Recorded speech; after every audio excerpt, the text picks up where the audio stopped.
When the majority choose purposes higher than the self, we will begin to rebuild instead of depleting our wealth. This ancient garden is poised to be prosperous and expand if we can serve what Earth's giving freely without demand. Poetic Empiricist, Difference in Time, 2013. While our solar system is just a speck of the infinite, members of the human race are profoundly significant. We're energy intersecting space, time, body, mind, and soul. Each moment's ripe to be made intentionally meaningful. In a universe of stardust, we're animate energy, searching for our origin story, driven by mystery. Poetic Empiricist, Difference in Time, 2013. By the time I finished my bachelor's degree, overly aware of all the assault and degradation, I felt humans as a group were the worst thing that ever happened to Earth. I was pretty miserable company, I'm sure. My parents listened to me drone on and on about how I'm never having children, how the world was too messed up and backwards. For many years, I did a lot of volunteering, mostly cleaning up streams, highways, parks, and beaches. In high school, I talked my employer into adopting a beach, which we cleaned a dozen or so times a year.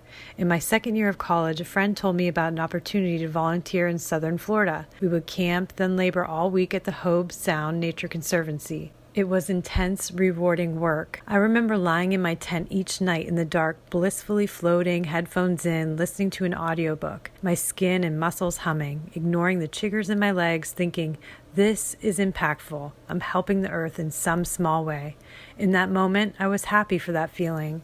But of course, that feeling didn't last long. Back at school, the scope of the offenses against the earth once again began to overwhelm me. Solutions in thousands of forms are needed and will require top-down and bottom-up commitments. That is, everyone from governments to corporations to average citizens must become part of the solution. But when will that happen?